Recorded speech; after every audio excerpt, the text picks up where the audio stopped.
Hello and welcome. My name is Elizabeth, and it is my pleasure to host today's virtual lecture, The Tubman Story, Harriet's Fight for Human Rights. Today we are joined by Kimberly Szewczyk from New York. Kimberly has been with the National Park Service for over 20 years and currently serves as the Senior Interpretive Specialist at Harriet Tubman National Historical Park in Auburn, New York. Her work at this newly established park includes the development of the interpretive content on Harriet Tubman, with an emphasis on her 50 years spent in freedom. But before we begin, a few quick housekeeping details. Following today's lecture from Kimberly, we'll be hosting a live question and answer session, and you can submit your questions using the Q&A icon at the bottom of your screen at any time. I'll be reading a few questions live for Kimberly to answer, but there are a few hundred of you watching today, so apologies if we do not get to your questions specifically. We'll certainly try our best. If you experience any technical issues during the webinar, we actually recommend leaving and then rejoining the lecture completely. But all registrants for this lecture will receive an email with a recording link to the lecture, and that link will be available for you to watch anytime in the next 2 weeks. Our lectures are also equipped with closed captions. You have the power to change the size of the closed captions and to turn them on or off using the closed caption button in the Zoom toolbar at the bottom. At the very end of today's lecture, you'll also be prompted to take a very brief survey. We ask, please, that you take a few moments to fill it out. Your feedback is immensely helpful to us and will help us grow and improve this virtual lecture series of ours. And as you know, this lecture today is free and available not just to Rhodes Scholar participants, but for anyone who loves to learn. And these lectures are critical to helping us pursue our not-for-profit mission of making learning accessible to as many lifelong learners as we can, including those with limited physical abilities or a lack of financial means. So please consider making a donation to Rhodes Scholar as a not-for-profit by visiting rhodesscholar.org/give to show your support. Every dollar helps. And finally, if you enjoy today's lecture, you might also enjoy our multi-day adventure online programs, which include days worth of virtual lectures like this, interactive discussions, and virtual field trips. And you can learn more about our Adventures Online programs at rhodesscholar.org/online. But without further ado, let's have a warm virtual welcome for Kimberly Szewczyk.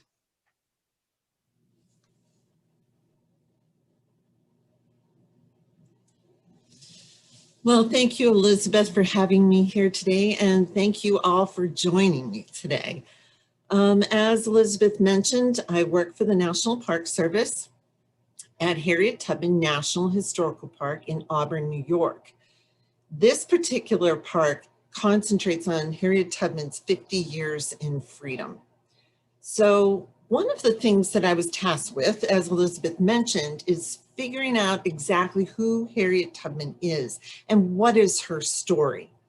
So I started reading, and the more I read, I was seeing that the story of Harriet Tubman is as if she's in a bubble, like she is in a vacuum where the outside world is not affecting her at all. So I started to look deeper into things. We do know that she is born approximately in 1822, probably March 15th, and she's born enslaved, the fifth of 9 children in Dorchester County, Maryland. But I wanted to know exactly what was going on in the country at the time. I wanted to figure out who she was and why she reacted the way she did in her life. So I went back and I looked at what Congress was talking about at the time of the writing of the Constitution. And a lot of people were arguing. No one could come to really consensus over the issue of slavery. So they said, you know what? Let's just table this issue for 20 years. We're just not going to talk about it. And so that's what they decided, and that's what was put into the Constitution. Now, looking at this, it was like, well, okay, well, why aren't you going to talk about it? Digging in deeper, it was the idea that slavery was actually going to die its own death. The main reason that enslaved people were brought over from Africa for was to work on tobacco farms. And tobacco depletes the soil. So a lot of people had actually turned away from tobacco and started with cyclical crops and timbering. And that was a way to be able to replenish the earth. But they didn't need the numbers of slaves that they had to work tobacco. They didn't need them for cyclical crops and timbering. So they manumitted, freed many of their slaves, and then hired them back during the planting and harvesting seasons. So this is where we get an excess number of slaves, and thinking that, well, manumission's going on, so we probably won't need to actually discuss slavery and abolish it. But then there's a little invention that comes along about 5 years after the signing of the Constitution. This happens in 1793, and it's the cotton gin. The cotton gin is a very simple machine. It's just a box with a drum in it. You put bristles on the outside of the drum and a crank to turn the drum, and you put cotton in, and those bristles, as you crank away, will actually scrape the fibers off the seeds, and the seeds drop down, and then you can get the fiber off the drum. Well, this will take away much of the physical labor of producing cotton. This is going to revolutionize everything, because prior to the cotton gin, the only profitable cotton being grown is long staple cotton, what we think of as Egyptian cotton today. And that was only grown along the coastal regions of the South. And there, an enslaved person could sit down and physically take the fibers off the seeds. It's kind of like a peach pit, and make probably about 6 pounds of cotton per day. With the cotton gin, this is going to make it over 100 pounds per day.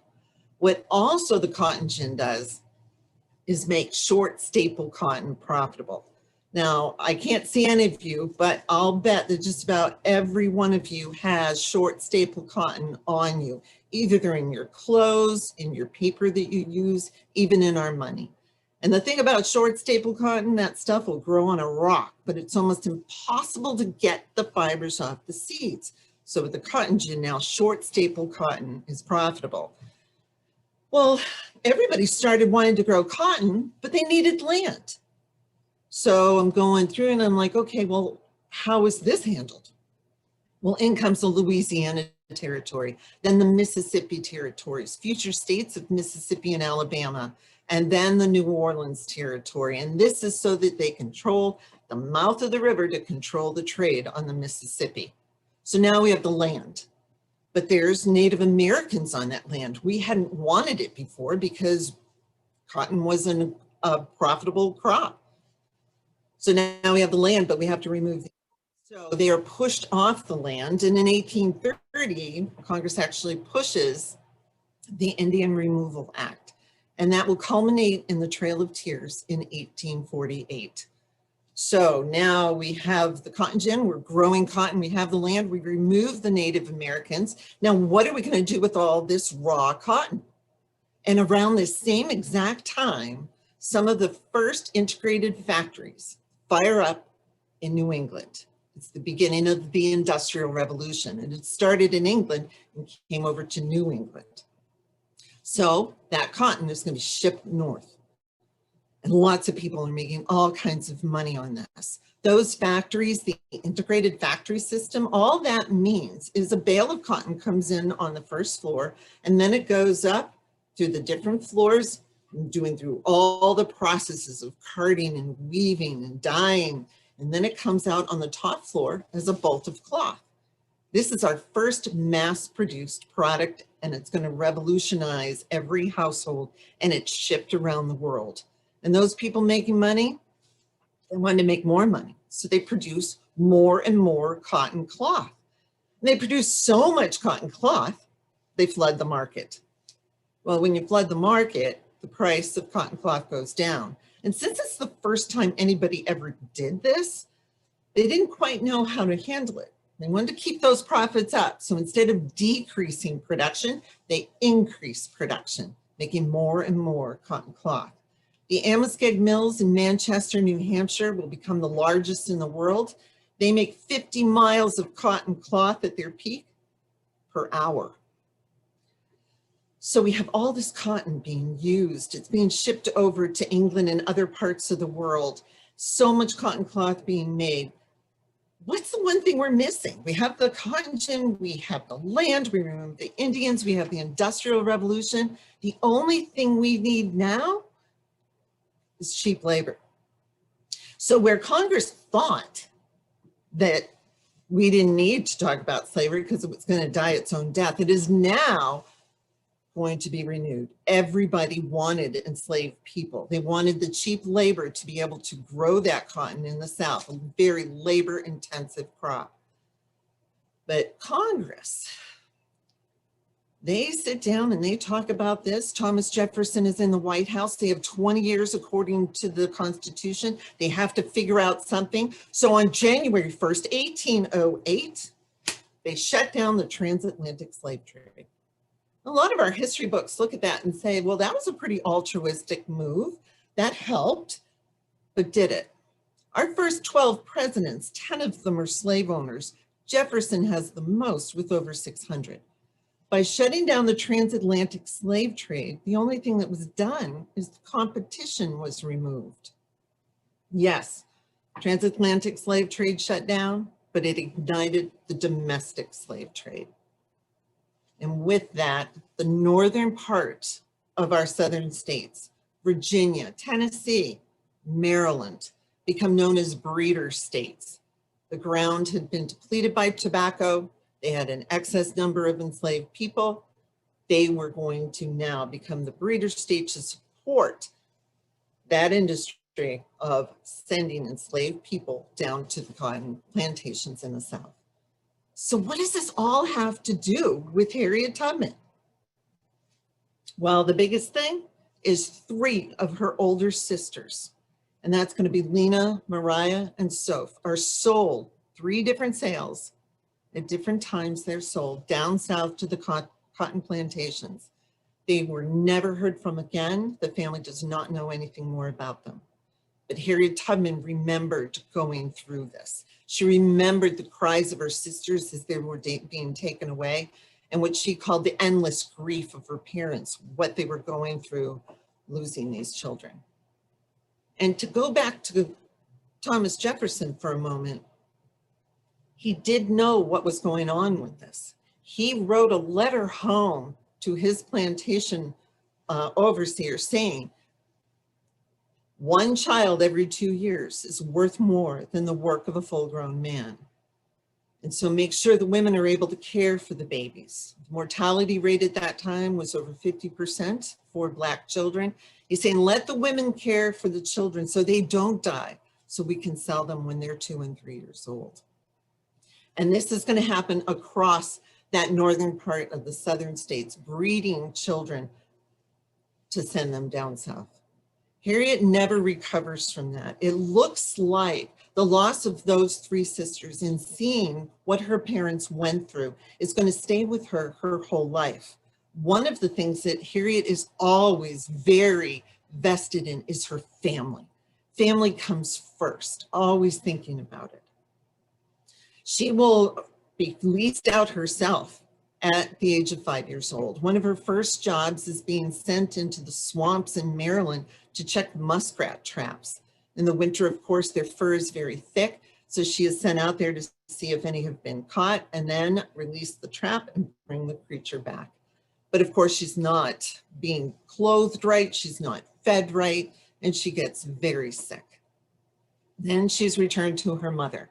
Her mother makes her well again, and then she is leased out again, this time to a white woman who had just had a child. And the woman carried a whip. And she told Harriet, 6 years old, if you let this baby cry, this is what you're going to get, the whip. So you have a baby watching a baby. And of course, infants cry. So William Still, who's considered the father of the Underground Railroad, wrote many, many years later, that you can see on Harriet Tubman's neck and her upper back, the scars of the whip that that woman gave her. Harriet will be leased out several times after that. She goes in and out from being with her family and then sent out to other farms. She does have a very horrible experience, about 12, 13 years old. She was sent on an errand to the store. As she's walking into the store, there's an enslaved person running out. And the overseer of that store yelled of that slave, yelled at Harriet Tubman and said, "Stop that slave." But she didn't. She just stepped back and he ran out the door. So the overseer picked up a 2-pound weight, very similar to this. I'll drop it on my desk so you can see how serious of a weapon this is. Well, here's this full-grown man, picks up this counterweight, throws it as hard as he can at his enslaved person, misses his enslaved person, and hit Harriet Tubman right in the head, crushing in her skull. When we look back at what her symptoms were, we think she was suffering from temporal lobe epilepsy. So yes, she does have epileptic seizures for the rest of her life. She will also form a type of narcolepsy, a sleeping illness, where she can be talking to you 1 minute and the next minute, sound asleep. She could sleep upwards of an hour, and then when she woke up, she could finish the sentence she went to sleep on. And she would also, when she falls asleep, have very vivid visions and dreams. And these visions and dreams, combined with her strong religious beliefs and spiritualism, believes that this is her God speaking directly to her in those dreams. Many times they're prophetic. One time on the Underground Railroad, she has one of her sleeping spells, and when she wakes up, she said, "We're not going this way anymore, we're going that way." And so they head the other direction, and if they had stayed on the right path, they would have been caught. There was a trap laid for them. So people were asking her, "Harriet, how did you know that?" And she said, "Well, God told me, duh." She treated it very matter-of-factly, this relationship she had with her God. Another side effect of this particular temporal lobe epilepsy is violent headaches. These headaches are so bad that at one point in her life, she's about 76 years old, she can't handle them anymore. She can't see right, she can't sleep at night, they just consume her world. She's in Boston, she's on the talk circuit. She is going to talk at a suffrage meeting, but she sees Massachusetts General Hospital. So she goes over there and talks to one of the doctors and said, "This is what happened to me back when I was only 13 years old, and I've suffered from these things ever since." And he says, "I think I can help you." He said, "Lay down on the table." So she laid down, she said, like a lamb to the slaughter. He went to give her anesthesia. She refused it. And she told him to proceed. And in her own words, she said, "He sawed my head open and lifted it up." What she's talking about is lifting the bone that had been crushed in so many years ago. She said she felt almost immediate relief. The headaches weren't completely gone, but much of the pain was. And Harriet, being Harriet, she didn't want to stay in the hospital, even though the doctor wanted her to stay there a couple days. And she put her bonnet on and tried to walk back to where she was staying. Of course, she collapsed halfway there, and they picked her up and carried her back to her house, where she did rest for a couple days before she got on the train and returned to Auburn. Harriet then goes on to marry. She'll marry when she's about 22 years old, about 1844, and this is when she marries John Tubman. So she is born Araminta Ross. Her actual nickname was Minty. And when she marries, that's when she drops the name Araminta and took her mother's name, Harriet, dropped her maiden name Ross, and took her husband's name, Tubman. So that's when she is officially, from then on, Harriet Tubman. She goes to her owner. Of course, she hasn't been sold yet because she's damaged goods, so she hasn't been able to be sold. Nobody wants damaged goods. So she marries John Tubman, and then she goes to her owner and she said, "Let me lease myself out. I will pay $60 a year, provided you let me keep the rest of my money. And then I'm going to save that money up. And when I have enough, I'm going to buy my freedom from you. And her owner agreed. So she works, and she works very hard, and she saves her money. She pays the $60 a year. About 4 or 5 years goes by, and her owner died. He was only 49, but he dropped dead. And guess what happened to that agreement she'd made with him?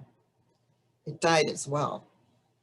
Then the wife found out that the husband had left her deep in debt.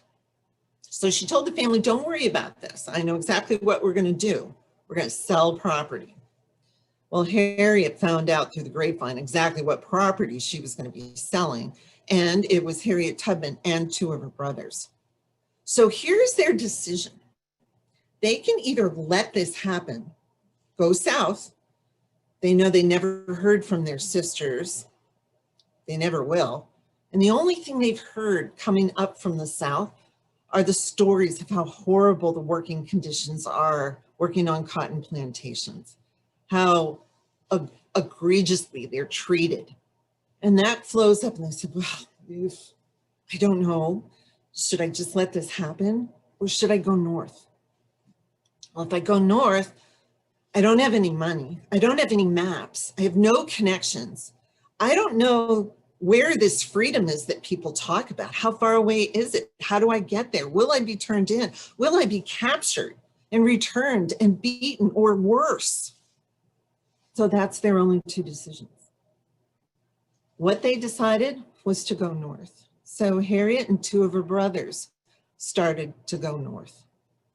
But the biggest thing that they had to decide, and this is the story that comes through what happened once they hit the road, is they started to talk about missing family.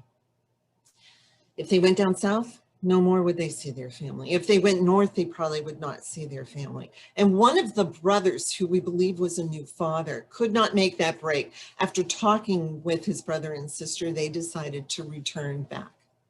And then about 2 weeks later, Harriet leaves on her own. She's only about 27 years old, and she makes it all the way to Philadelphia. Once she's in Philadelphia, she cannot believe what freedom is like. She said the sun was brighter. She got a job. She was able to earn her own money that she got to keep. She had her own place. She was unbelievably happy for a little while. And then she started to miss her family. And she said, if I am free, they should be free. So this is when she meets up with William Still. He is a very famous Black abolitionist. Again, he was working out of Philadelphia, and many call him the father of the Underground Railroad. And he helped in every way he could, especially financially, being able to support these trips. So Harriet Tubman, working with William Still, would start in 1850, making a trip back down to Dorchester County, Maryland, to try to bring her family north. And the reason I have this picture in front of you right now is Harriet at 46 years old. We know about how old she is because this picture was taken in Auburn, New York, and is newly discovered. It's only a few years since we've had this picture. It's the youngest image of Harriet Tubman. But this is how she would have looked probably about this during her Underground Railroad years and during the Civil War. You see the long, slender fingers. We're not sure, we've looked very closely at the image and we're not sure where she was hit in the head. We do know from many people talking about it that you could see it in her face. She's extremely intelligent and I love the look in her eyes. It's very fierce. If she told me on the Underground Railroad to get up and get moving, I would, based on those looks, that look she has. So now this slide is giving you an idea of some of the routes on the Underground Railroad. Harriet will leave from Philadelphia, so right here, and head back down to Dorchester County, Maryland, right here. And whoops. Now, the Underground Railroad is not underground, and of course, it's not a railroad. Railroads were the newest invention at the time, so a lot of the terminology from that mode of transportation is then put onto the Underground Railroad. And it's not a straight path. These paths, these trails changed constantly because it is secret. Underground just meant, like in World War II, the underground, the secret. And if they were the same all the time, then people would know exactly where they were and they would be captured. But these are the approximate paths of where people went. And certainly, if you are close to, if you're in Texas or Louisiana, you're going to go down into Mexico to get away. If you're in the southern states, then you're definitely going to go to the Freer Islands off the coast. And of course, if you're in the north, you're going to try to get up to New England and then into Canada. So this is the path that Harriet Tubman is going to take. She gets as many family members out as she can. She, in the course of 10 years, makes about 13 trips, bringing up about 70 people. And this is through the research that we have done. This is not what Harriet says. Harriet says she only made about 8 trips, bringing up about 55, 58 people. But we do count more than that. And in that time, she will bring them up north into New York. And what I was so confused about too is, how did she end up being in Auburn? What was the connection there? And so in looking deeper, when she is in Philadelphia, she is going to be introduced to Lucretia Mott. Now, Lucretia Mott, a dear friend and co-worker of William Still, is going to introduce and politicize Harriet Tubman very early on. Lucretia Mott is not only involved with the abolitionist movement, but also in the suffrage movement. So Harriet is going to be going to some of these abolitionist meetings. She's going to first speak in Philadelphia at a suffrage and abolitionist meeting while she's still working the Underground Railroad. And through that connection of William Still to Lucretia Mott is going to introduce Harriet Tubman to Martha Coffin Wright, her sister. And Martha Coffin Wright lives in Auburn, New York. For those of you who are interested in suffrage, you might recognize the names of Lucretia Mott and Martha Coffin Wright. They are 2 of the 5 women who start the 1848 Women's Rights Convention in Seneca Falls, New York, which is only about 15 miles west of Auburn.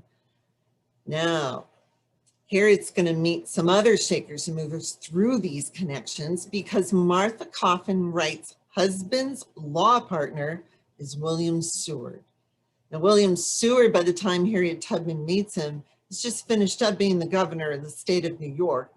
He will soon be a senator from the state of New York and then Secretary of State under Abraham Lincoln.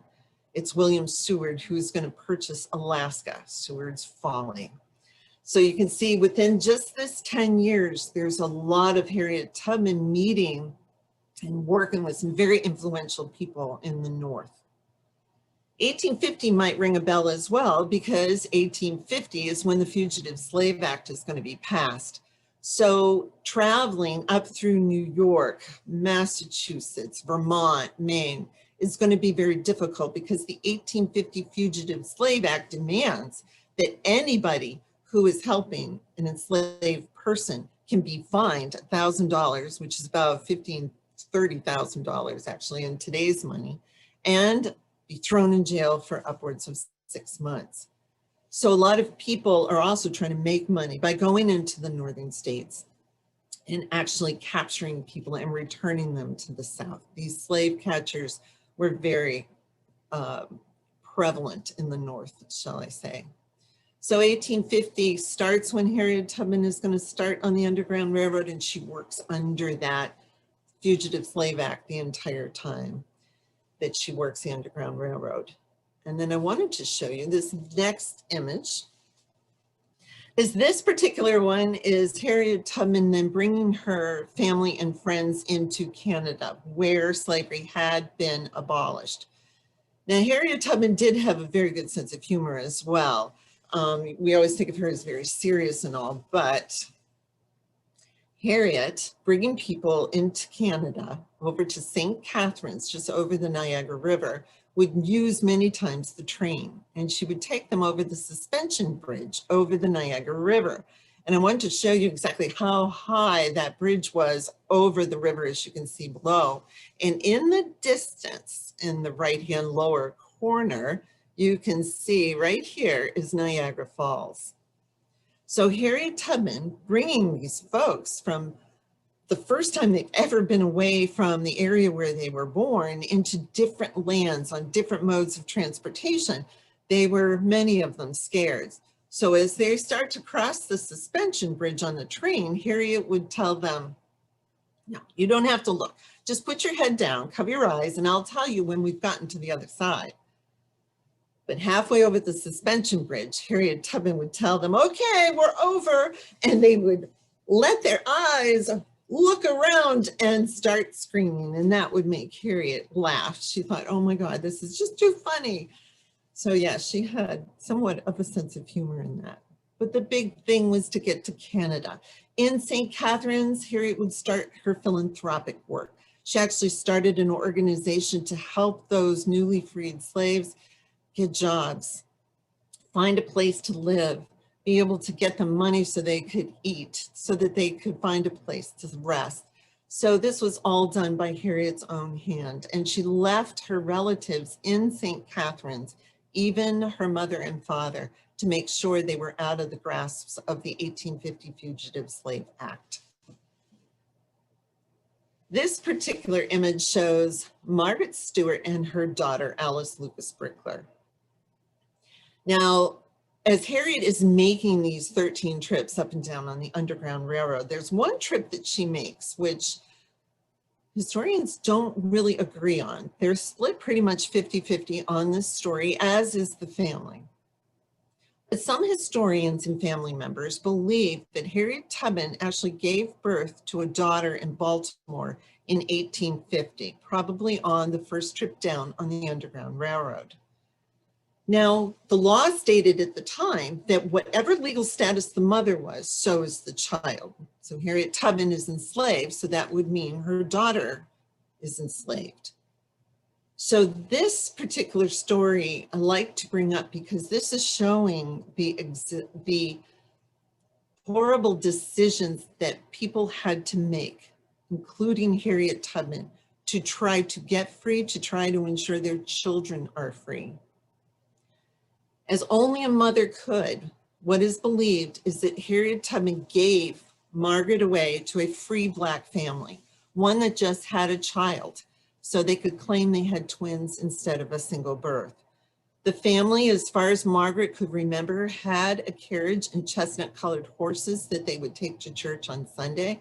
So it sounds as if they did have enough money to be able to care for a different child, another child. And what was very bizarre is that the family, not long after they received Margaret, picked up roots in Baltimore and moved to Dorchester County, Maryland, where Harriet Tubman was from. Margaret said that she remembered Harriet Tubman coming to visit her, but she didn't visit the family. She came to visit her. And after the Civil War starts, Harriet makes another trip south, where she brings up only one person, and that one person is Margaret Stewart. Harriet does have backing for this particular trip. She has enough money to buy her and Margaret tickets on an ocean-going vessel that brings them north in through New York City and by train all the way to Auburn. Once they're in Auburn, Harriet Tubman turns Margaret over to Lizette Worden. Lizette Worden is Frances Seward's sister. And Margaret is going to then move in with Lizette into the Seward mansion because William is in Washington, D.C., and Frances is quite lonely. And Frances opens her house as a site on the Underground Railroad and needed help.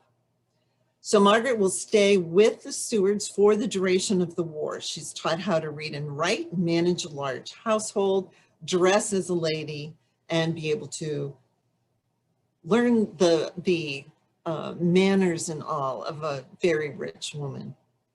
After the war, then Margaret will move in with Harriet Tubman. Harriet Tubman will never claim Margaret, and certainly she never would have claimed her at the time of turning her over to the Stewarts because the war was on. Nobody knew who was going to win or how things were going to happen afterward. Would slavery be abolished or would it not? After the war, we get into other issues such as the 13th Amendment, which has a hole in it the size of a Mack truck. And what it is the 13th Amendment says, yes, slavery is abolished unless they've broken the law. That allowed Jim Crow laws and black codes to come in to easily re-enslave Black people. She's not going to claim her at this time. And later on, we have a lot more prejudice in this country, and Harriet just takes that secret to her grave. So we don't know, but they were certainly very close through their entire life. They looked alike, they acted alike. And when Harriet Tubman passed, it said on her will that Margaret was her not adopted daughter, but foster daughter. So it's one of those open doors about Harriet Tubman that we'd love to know more on. But the bottom line is this is the extent that Harriet Tubman would go to ensure that her child would be free. This is Harriet Tubman's actual residence, this brick structure, and her barn on her 7-acre farm in Auburn, New York. So remember, as I was saying, she is friends with William Seward. She is going to turn her daughter over to Frances Seward for the duration of the war while she is gone. And in 1859, so this is before the Civil War starts, Harriet Tubman is going to buy a 7-acre farm from Frances Seward. She had inherited from her father. It's on the edge of Auburn, and it is a long, skinny lot. So what we're looking at is just the top of the lot, which meets the road. Originally, the house was a wood frame house, but it burned to the ground in 1880. And Harriet Tubman, her second husband, Nelson Davis, and family members actually made this house. They made the bricks, built this house, and it's where she lived the last 30 years of her life. At the beginning of the Civil War, she's gotten Margaret, she's brought her over to Frances Seward, and then she has gone to Canada. She has gotten her family together and she brings them down and she gets them settled on the farm, and then she leaves for the war. And she just doesn't wake up one morning and say, peace out, I'm gonna go fight in the war. No, she's actually recruited by the governor of Massachusetts to come down and help with the contraband in South Carolina. Contraband are those fugitive slaves that have walked away from the plantations and they're now following the Northern Army. Harriet Tubman will be part of what's called the Port Royal experiment down there. What that was is to prove that these newly freed people would be able to assimilate into society. Mind you, there's 4.2 million enslaved people that Harriet was fighting for. What we have is Harriet teaching many of the female contraband how to cook and clean and sew, what to charge for those services, and then how to save that money to be able to buy food and clothing. It's a huge success, and you can even credit Harriet Tubman with helping to convince Washington that this assimilation was possible. Harriet, as so many of us know, also acted as a spy, a scout. She even, in 1863, headed an armed raid into the interior. It was called the Combahee River Raid. Excuse me. And Harriet Tubman headed into the interior, bringing white soldiers, and then she also would talk to many of the enslaved people on the plantations that they were going past, and she helped talk, along with some of the other Black soldiers, 700 people. She convinced them to follow the army back out of the interior to the coast. So Harriet was very, very busy during the Civil War, and then she works in a hospital. War is winding down. She is very upset that the condition of the hospitals for Black soldiers, it's just deplorable. They're dying at a rate almost 3 times as fast as those of white soldiers. She goes to Washington, speaks with William Seward, and tries to get this corrected. She's unable to do so, and so returns to Auburn. When she's on the train, she's done all these things for the Union Army. She's on the train heading back to Auburn, and the conductor says, "You cannot be in this car. You need to sit in the smoking car." She refused to go. And so 3 men took this woman who's just under 5 feet and had to muscle her in and threw her into the smoking car. We think probably breaking some of her ribs. She certainly injured her shoulder very badly, and it took a lot of months for her to actually get the movement of her arm back. So that was her thank you for all of her time in the Civil War. Once she gets back home, not much has been done on the farm. And for about 10 years, her main focus is actually working on the farm and getting it up and running. But she starts also doing some more of her philanthropic work, which was to raise money to send south to the Freedmen's Bureau during Reconstruction to support Black schools. So she would have these fairs, these bazaars where she would make money. And one in particular, she earned about $500, about $15,000 in today's money. And she shipped that right down to the Freedmen's Bureau down south to support those schools. So she's also taking in anybody that needed help into her own residence. And it's not a very big home, but anybody that needed to be fed, needed medical care, a place to stay, she would have them stay at her house. She would also, because she's always fighting abject poverty because she gives so much away, she actually rents some of the rooms out in her home just to be able to get some cash in. No, she does not get any kind of recompense for her time in the Army. She does eventually get some money, $8 a month in a pension, but that's not until her later years.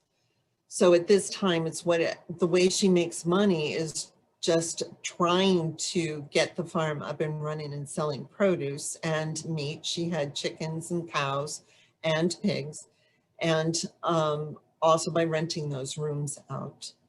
So Harriet Tubman, with all of her family there, she's doing all this. She will actually go over to the children's home in Auburn and sign out and care for some children. She will find out just a couple of years after the end of the war that John Tubman, her first husband, has been murdered. There was a trial. There were Black witnesses allowed. The jury decided that the white neighbor who had killed John Tubman was guilty. Of course, in Maryland in 1867, this is not going to stand. So there's another trial, and this time the white witnesses were not permitted. The Black witnesses were not permitted, and he was exonerated. Harriet finds out about that not long after Tubman's death, that she is now a widow. Harriet will actually remarry in 1869, not too long after, to a man that she'd been renting a room in the house to. His name was Nelson Davis, and he was a veteran of the Civil War. He did have a pension coming in at about $12 a month, and he was 22 years younger than Harriet Tubman, but he was also dying. He had tuberculosis, which is not as common hearing about today, but back then, it just ravaged people, and they called it consumption. You could almost think of it as consuming you. It attacked the lungs, so it was very difficult to be able to breathe, and it just wasted you away. It can take you very quickly. It can take you very slowly. And for Nelson Davis, it took him very slowly. What we think this particular marriage could have been is one more of convenience. We do know that Harriet was very concerned over how the people of Auburn looked at her caring for a man so much younger than her.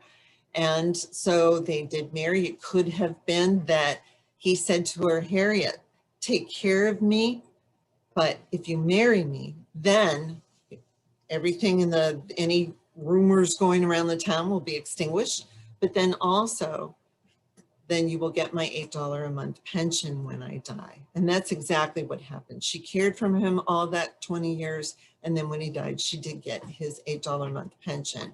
He was also a brick master. So his talent after the house burned in 1880 is seen in this house today. And it's just as straight as an arrow and very, very sturdy. This is a close-up of some of the brick. And when people are on site in Auburn, we always welcome them to touch this brick, because this brick, many of these bricks are made from the ground right there on her farm, which has a very high clay content. And then also they're made with Harriet Tubman's own hands, the hands of her family. And this is where she lived for 30 years while you're standing on a farm that she purchased while she was a free woman before the Civil War. So it's an incredible story. As we go down, this is Harriet's family. She has, as I said, so many people in her house. She actually turns it into a quasi home for those that are in need. So Harriet is right here on the very left. Next to her is, to the right, is Gertie. After Harriet Tubman married Nelson Davis, they did adopt Gertie. And some historians say, well, this proves it was a marriage of love, but we just don't know details. Some family lore says he was a brute, so we're not sure. But Gertie was an unadoptable child. So this starts to get us thinking about Harriet Tubman and the work that she did throughout her entire life. Gertie was unadoptable because she was a syphilis carrier. She did, as you can see, grow to adulthood. She did give birth to a son who at 3 months died of syphilis. And then Gertie headed to the Ohio Territory, and we have no idea what happened to her after that. So we have a lot of research that we need to do there. And of course, Nelson Davis, and as you can see in the caption, a niece, somebody we're not sure of, and a nephew. Harriet Tubman did take in quite a few of her nieces and nephews. One of her brothers passed away, and she took the children in along with his widow. And on the very right is blind Auntie Sarah Parker. So this was a woman not related to the family at all, not related to Harriet Tubman, but she was blind, she was elderly, and she needed care. And Harriet Tubman brought her into her house and took care of her until she passed. And as we get closer to Harriet Tubman's older age, we see her, what I think of as kind of grappling with her own mortality. She's been on the talk circuit. After she got the farm up and running, she's fighting for suffrage. She is fighting for Black rights. She speaks a lot in public whenever she possibly can get out and about. But as she's getting older, when she's getting to be about 76, it looks like she's starting to grapple with her own mortality. And there's a lot of things happen right about that same time when she's about 76 years old. She will reissue a second copy of her book that was written earlier on by Sarah Bradford. And that's one of the books that has a lot of the myths of Harriet Tubman, which have grown over the years based on that particular book. She will donate $500 to have a new building built for the church she attends, and that is the African Methodist Episcopal Zion Church. She will be one of the founding people of the National Association for Colored Women, which is still alive and well today, their main office in Washington, D.C., with over 300,000 members. They were working at the time on so many different things, from the convict leasing system, which comes out of the 13th Amendment, and the re-enslavement of Black people. They are also fighting for voting rights. They're fighting against gerrymandering. So there's a lot of things that they were working on then, they're still working on today. And their motto is lift as we climb. Harriet Tubman will also buy a 25-acre parcel that meets up with her property right next door, and she will start, or try to, the first or one of the first nursing homes for Black people in the country. And it was called the Tubman Home for Aged and Infirm Negroes. There was a substantial brick structure in the back of the property, and that would be the home that Harriet Tubman herself would stay in the last 2 years of her life. It was her body that failed her, not her mind. And in that building, which she called John Brown Hall, because she knew John Brown and said he did more in dying than 100 men did in living, to honor him, she called it John Brown. So in it, she would make sure that those who could not care for themselves, the elderly, were able to have a home there. She actually had a place there where anybody could come and get medical care for free. And she would also still take care of any that needed food or shelter.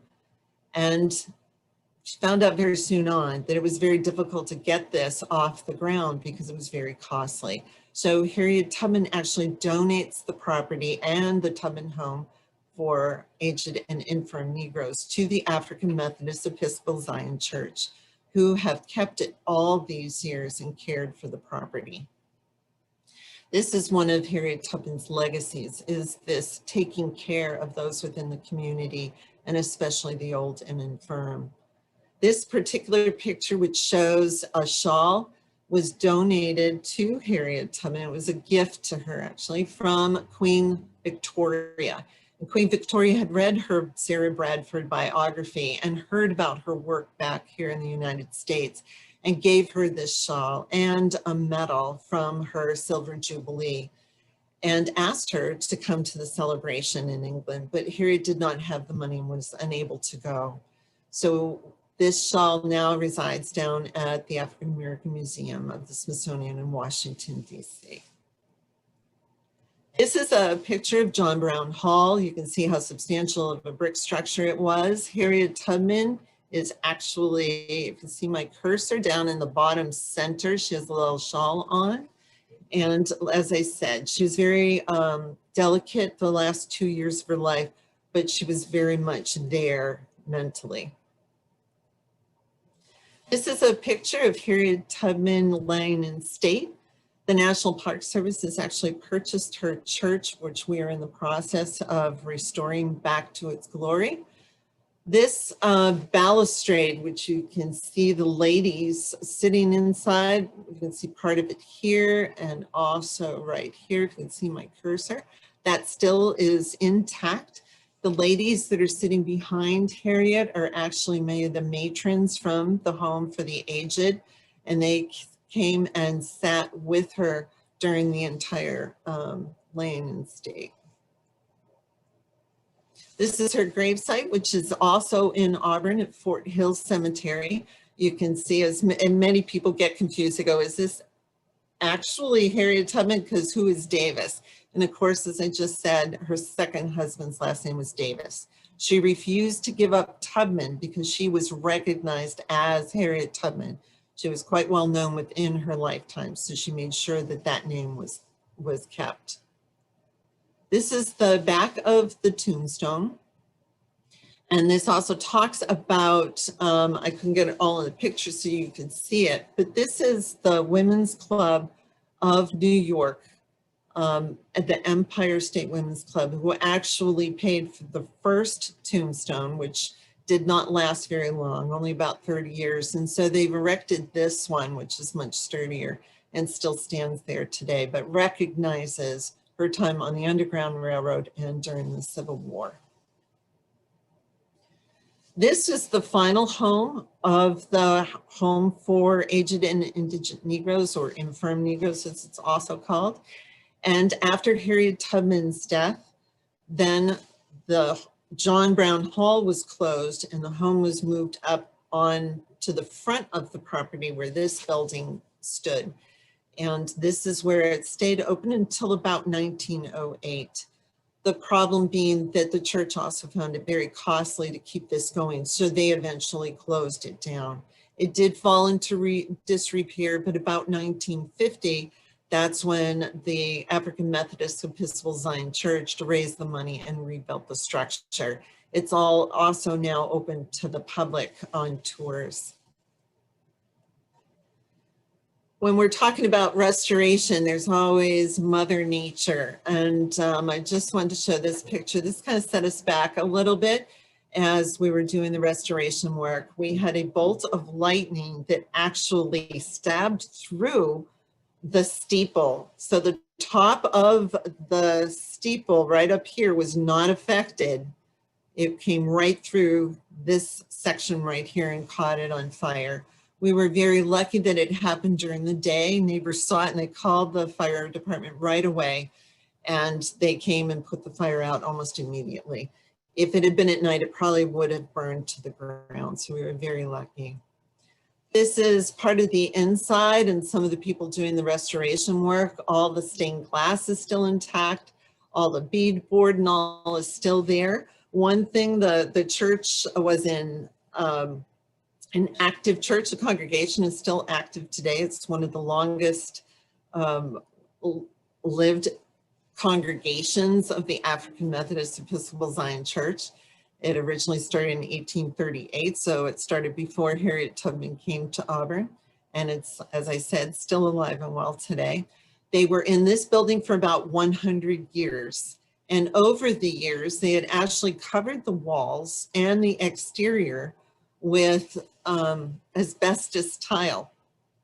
And so one of the things that had to have been done, of course, is to take that asbestos tile off, both the inside and the exterior. And in actuality, when they did that, they had encapsulated the building, so it helped preserve it. So a lot of the work that's been done is taking the lead-based paint and that asbestos out. And now we have to restore from the fire. One of the problems we had was looking at the interior of the building, and we said, well, this wallpaper that was put on after Harriet Tubman passed away, we're not going to be able to take it off because the stenciling underneath was water-based, and then the paste of the wallpaper was water-based. So we were very concerned as we move forward, if we took that off, that everything would be ruined. And then the fire. It was so hot. It was August, and one of those really hot spells, and the inside of the church was a steam bath. And so to our delight, a lot of the wallpaper actually just fell off the building, off the interior of the walls. And you can see right here where my cursor is at the bottom left that that's just some of the wallpaper that just slid right off. So this ochre colored stenciling was what was on the walls when Harriet Tubman actually attended this church. So we'll have more of that off. So when you do come and visit, you'll be able to see how the building looked when Harriet Tubman attended there. And this is my last slide, and one that I absolutely love, because so many of Harriet Tubman's relatives decided to stay in Auburn, and so their descendants are still here. William Seward, one of the many things that he did for the community was to build small, affordable, sturdy, and safe homes for those freedom seekers who decided to stay in Auburn. So many of those homes are still in the possession of the descendants of those family members, including Harriet Tubman's. So this is Pauline Copes Johnson. She, in the center, she is 92 years old, and she speaks quite a bit to the public about her remembrances and stories of her family, and she is next to 2 of her 12 children. And they are also very active in the community to keep Harriet Tubman's legacy alive. There's one thing as I close up I wanted to read to you, because as we decipher more, we do more research to figure out exactly who Harriet Tubman is. Since she wasn't able to read or write, she couldn't leave her own words. So people wrote for her. And there's this one letter from Frederick Douglass, and he sent it to Sarah Bradford, who was the woman who wrote the first biography on Harriet Tubman, even though she's taken some creative license. But he says, "I've had the applause of the crowd and the satisfaction that comes of being approved by the multitude, while the most that you have done has been witnessed by a few trembling, scarred, and footsore bondmen and women, whom you have led out of the house of bondage, and whose heartfelt God bless you has been your only reward. The midnight sky and the silent stars have been the witnesses of your devotion to freedom and of your heroism. Frederick Douglass. So thank you very much. And I hope you have some questions you put in the chat for me. Absolutely. Thank you so much. So informative, endearing. And I think we've all learned a little bit more about who Harriet Tubman is. And we've definitely got some questions. Oh, good, great. So, but before I start to give you some of these questions to answer live, just another reference point. If you have yet to ask your question, but you're eager to do so, go ahead and use the Q&A icon at the bottom. But let's actually start. We've actually got a couple of people curious about the most recent movie, Harriet, and how true to history it is. But it also uses that picture that you started your talk off with. So can you speak to how accurate that movie was?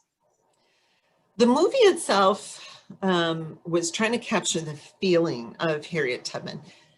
Kate Clifford Larson, who is a very renowned historian on Harriet Tubman that we turn to quite often, was also on the movie. She helped them figure out exactly what was true and what wasn't. So there are things in the movie that may not have happened to Harriet Tubman, but happened to someone on the Underground Railroad. So no, we don't have any record of her jumping off a bridge. Believe me, Harriet Tubman loved, especially as she got older, to tell her stories. And she had a back porch on her house that a lot of her relatives, her children would show up in, the neighborhood children. And so we do have many of those stories that have come down, and she never talked about that. So we think she would have included that had that happened. So there's things where, yes, there's creative license, but I love these kind of movies because if you're interested in the topic, then you might want to read a book and get to know more about it. But I would say just about everything in that book happened to someone, even though it might not have been Harriet Tubman. A good clarification and a very good movie, in my opinion. So we've got a few different types of questions. Actually, Luciana, or I hope I'm saying your name correctly, from Argentina, would love to know if there are any stories about Harriet facing these so-called bounty hunters, especially since she was doing a lot of her Underground Railroad work during and after the time when the Fugitive Slave Act was passed. Is there anything there historically? That's a really good question. Again, we know some of that just from Harriet Tubman's own stories to other people. We don't ever know that she was ever pursued by her owner or her owner's sons or anything. Again, she's damaged goods. She's a small woman. She is actually flying under the radar in many different experiences on the Underground Railroad. And she also uses disguises. She, at one point, sees somebody walking towards her who she knows. And she looks over, she sees a bench, there's a newspaper. She just goes over and she sits on the bench and she picks up the newspaper like this and starts reading. It's upside down. And he didn't seem to bother. He didn't recognize her, nothing. He just walked by. So if he had paid a little bit more attention, he would have seen that the newspaper is upside down and that there's somebody hiding. And the reason for this is because if you're enslaved, it's against the law that you know how to read. So if there's a Black person reading, then they're free. Another time, she saw some people close by that she knew, and she just bent over and grabbed a chicken that was close by and shaking it. So it was squawking, but it made it look like she was trying to capture it. But she had her head tucked down in a way so they couldn't recognize her. So these are the close calls, though. She also would do a little pantomime later in life where she would slither on the ground, and she said that's how she actually had to get past and through some places on the Underground Railroad. Oh my, very creative, right. very goal-oriented. Very smart, very savvy. So maybe a good follow-up question is about this transporting of fugitive slaves into and over the border into Canada. Gord has an interesting question here that slave catchers were sometimes able to capture fugitives even though they had been transported to Canada. So how was this possible? How was that allowed? I am not that versed in what happened with slave catching in Canada. St. Catharines, where Harriet Tubman brought her family and where many stopped, is just over the border into Canada.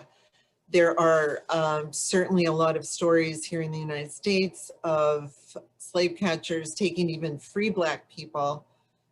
Solomon Northrop is one of the examples. And then, of course, just ripping up or destroying any proof that they have that they're free and taking them south and selling them. It was quite a lucrative business.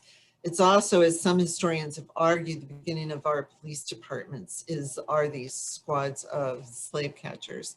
And so there's a lot of history negative that has flowed down through the years over this. Canada is ahead of us as far as abolishing slavery. They are a little bit less likely to be captured in Canada, but that's about all I know. I'm sorry, but I could look that up and get back if you'd like to leave your name and number. Email address, probably the best. Yeah, yeah, a very good thing to maybe look for. Yeah, very good research. As maybe follow up to that letter that you wrote, that you read, that Frederick Douglass had written. My apologies. Can you talk more about Harriet's relationship to Frederick Douglass and also John Brown, since apparently she knew him as well? Can you talk more about how we know about those relationships? John Brown, of course, wanted to start a slave insurrection, and he'd heard a lot of stories about Harriet Tubman and went to St. Catharines to talk to her and asked her if she would go on the raid and also whether she would recruit people to go on the raid with them. And she agreed to all that. And he was so impressed with Harriet Tubman and what she had been able to accomplish.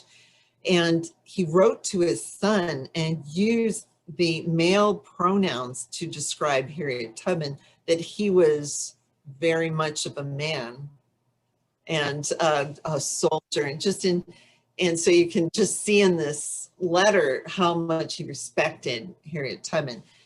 And so Harriet did go to New York City.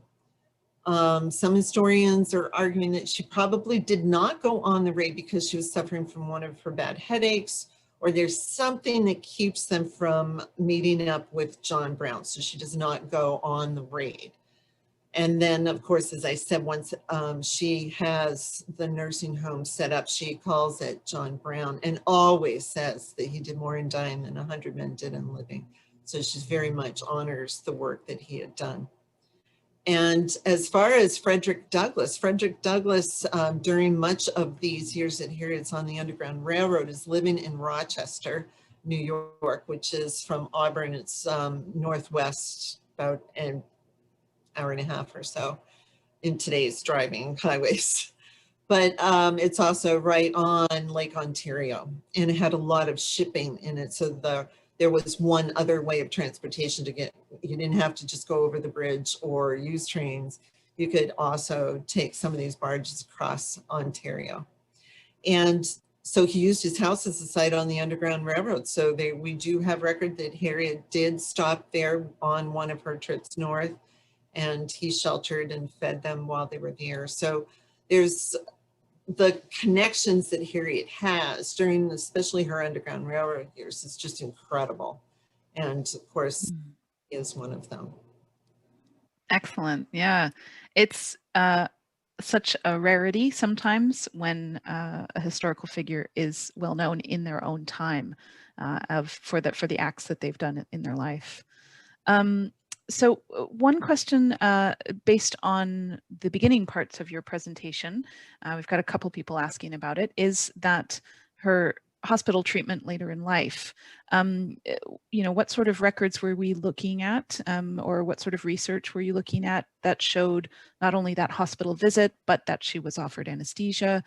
We often have this idea that Black Americans, regardless of time frame, but definitely post-Civil War, were not given the same hospital treatment. So can you speak a bit to how we know about that interaction?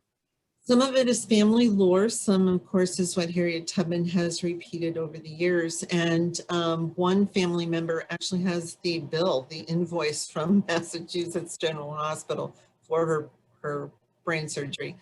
It's a very Harriet Tubman for her to say, as far as the anesthesia, what's been recorded is that she said no to the anesthesia because the Black soldiers had not been offered it, so she wasn't going to take it either. So she was actually, it was a moment of protest that she was doing this. It was a way to say, okay, look at me, and this is what you did to them. Very much, she fights that way even for suffrage because she's very active in the suffrage movement, especially in the last 30 years of her life. And she will get up and argue that women such as herself were on the battlefield. They went out to get the wounded men. They bound them up. They cared for them. They are stealing food and whatever supplies that they can to be able to care for them. And she says that that isn't good enough, what is? And so she's always taking that personal experience all and trying to put that in as like, here you go, what more do you need, kind of thing. So it looks like she was doing that during the surgery as well, but it's also desperation. She said she could not sleep and that the headaches were just blinding. And actually it was the first thing that I related to her, because I get migraines, and if I get a migraine, I want to lights out and I'm going to close the door. And here she is on the Underground Railroad. She's on the talk circuit. She's going to go through this operation without anesthesia. And I mean, we're talking at a time where how much did they actually know about operating on the brain? So I have a lot of respect for her on that front, for sure. Absolutely, absolutely. And we've actually got on a different track, we've actually got quite a few questions about when the site became a part of the National Park Service, and also what your role is there currently. What's the future of the site? What can people see? What can people do there? Can you talk more about that? These questions. The park was actually created in January 10th of 2017. It was one of the last things President Obama did before leaving office. And it is a partnership park. So we are in partnership with the Harriet Tubman Home Incorporated, who has cared for the African Methodist Episcopal Zion Church property, which is the 25 acres that the Home for the Aged is on. And then the church in the 1990s purchased her actual residence because people were living in it. And when it came up for sale, they purchased that and the barn. So they own almost all of the 7-acre property, except for this little cutout of about a quarter acre where the family that had been living in the house built a house for one of their children. So that was just a little ranch style home. And so the church has actually built a visitor center there, which is very comprehensive of the life of Harriet Tubman.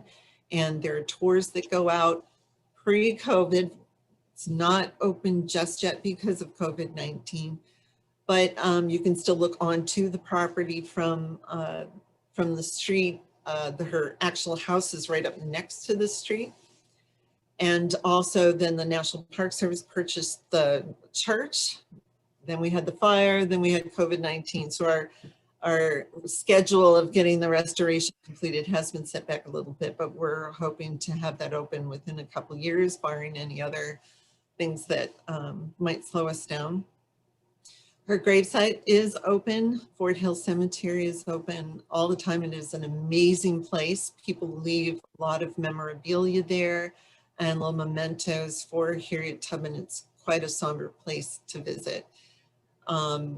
the Equal Rights Heritage Center in town, which is only a couple of years old, is new, and also talks a little bit about Harriet Tubman, but all the different social movements that went through New York. And also the Seward House Museum is open. They actually have an exhibit on the relationship and all the things that they know about Harriet Tubman and Margaret Stewart. So they're not going to tell you yes or no, but they give you all the evidence, and then you have to sit back and say, well, did this? But I think one of the best things they did is they took a picture of Harriet Tubman at a certain age and a picture of Margaret Stewart at a certain age. So you sit there and you go, looking back and forth to see that resemblance. So I think, but I think you know what I think. So we will have a lot more going. We are doing a lot of programs within the community, especially during COVID. We have joined together with the Seward House, Cayuga Museum, Equal Rights Heritage Center, and we're doing walking tours, which will begin again in the spring. And that is a very long tour. It's a good 2 hours, but we go all around to the different sites. We visit her grave site, we go by the church, and we learn all about that. So you can really see the church is in the historic Black community. So we get to see some of those houses that Seward built and the families still live in. So there's a lot more to be done. My job, almost forgot that part of the question, is I was hired on writing before President Obama actually signed the legislation. So we knew it was going to happen. So I was working at Women's Rights National Historical Park, only about 15 miles west of Auburn. And I had already helped, I had worked on the site of the Flight 93 crash site in Western Pennsylvania. So I'd already done some work in setting up a new park. So it was very easy for me to go over, and I've been working now since 2016 on the stand-up of the Harriet Tubman Park. So lots more coming about that, but there's still so much to see, even if you cannot get into her actual property due to COVID or into the church, as we still work on restoration, but there's a lot there in Auburn to see. Some place to put on our list of places to go when we're able to again. What do you think Harriet would think? This is an interesting question from Phyllis. What do you think Harriet would think of her likeness being considered for the $20 bill? I have thought about that. I mean, she's very practical. As I said, you know, she's good friends with Lucretia Mott. Lucretia Mott was quite wealthy. Lucretia Mott visited her house one day, saw the walls were not suitable for Lucretia Mott. And so she paid to have Harriet Tubman's walls wallpapered. She came back like a year later, and a lot of the wallpaper is starting to peel, and it's dirty at the height of small children. And so she writes this letter, and she's talking about that, you know, oh, you know, this is just terrible, you know, why the wallpaper wasn't cared for. And then she realized that that wasn't what Harriet Tubman needed. What she needed was the money to do the work that she had put her life on that path of. So she was taking care of people in the community, trying to get Black schools started and running, taking care of the poor and indigent. So I think as we look at the $20 bill, I think she would have said, well, how much did that cost? You know, because I could use that money over here. And she's so practical about so many things. So I'm not sure. There is a statue outside of the Equal Rights Heritage Center about Harriet Tubman. And I've also often thought that if she saw that, what she would say. And again, like, couldn't we do something else with that? Well, and I imagine for Harriet, it wasn't about her so much as the work that needed doing. That makes a lot of sense. And I'm really tickled about it because the $20 bill is really pocket history. So every time we're, you know, if this is completed and we do have it, we're going to pull that out and we're going to remember that history of Harriet Tubman. We're going to think about those things a lot more because they're in our pockets, those $20 bills. and whoever's going to be on the back, and think about this, and you know, what they did and that legacy that they have left to the point where they're going to be on our $20 bill. Harriet's legacy of selflessness has just carried forward, and her bravery. So Yeah. it really is, so many people look at her as I do and like, okay, well, if she can do it, I can do it, you know? Yeah. I can have a piece of that power. I can do this. Mm. We've got so many different comments and questions here also about learning more, reading more. So do you have a specific biography or book, some more research we could be doing? Oh, This particular book, and as you can see, it still has all my things in there, and oh my goodness, my binding's even broken, how many times I have read this. So this is Harriet Tubman, Bound for the Promised Land, and it's by Kate Clifford Larson. And she is, as I was saying before, probably the most recognized historian on Harriet Tubman. She will be coming out with a new book very soon because she has continued on with her research, so she has even more. But I would highly recommend getting this particular book the more you want to read. There's another one that I'd like to mention, which is a Pulitzer winner, and it's Slavery by Another Name. And this particular book is not easy to get through. It's one of those where you probably get about 10, 12, 20 pages and you have to put it down. You have to process. I'm reading it now for probably the 4th time. I think I'm going through again because it's very upsetting, but understands why we are where we are, what happened in our history, and what that legacy is today. And this talks about the 13th Amendment and convict leasing. So I highly recommend this book. And we were also talking about, before we started today, that I do have a book list that we can send out. It's 2 pages, but it covers just about everything you want to know more. Like Reconstruction, that you can't go any better than Eric Foner. His particular works are just amazing. And also, I also put things in there for children's books to look at.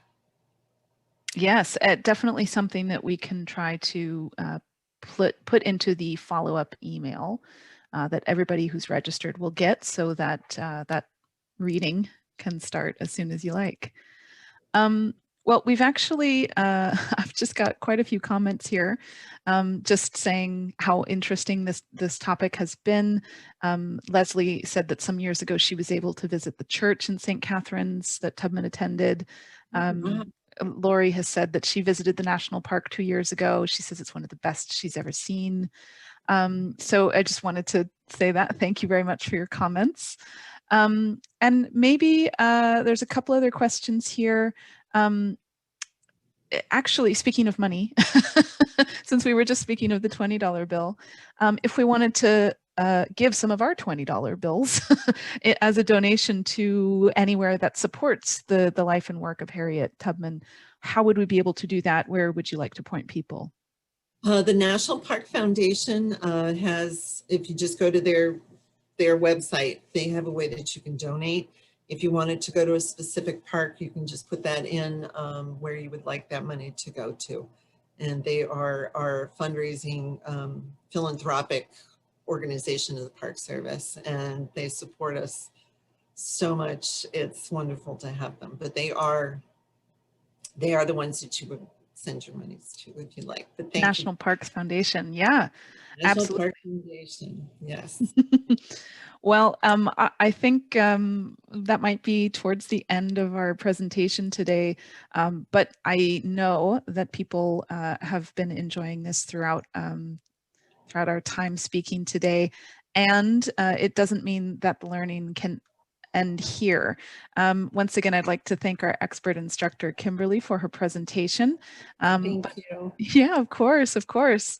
But also we have our multi-day Adventures Online program. Still, as I mentioned, it includes online lectures like this one and more interactive discussions, etc., that will recreate a Rhodes Scholar in-person experience, but virtually. Rhodes Scholar also has plenty more information about our full programming at rhodesscholar.org/online. And don't forget to take the very brief survey that'll pop up on your screen at the end here. Thank you again for tuning in. Until next time, stay safe, stay healthy, and stay curious. Bye, everybody.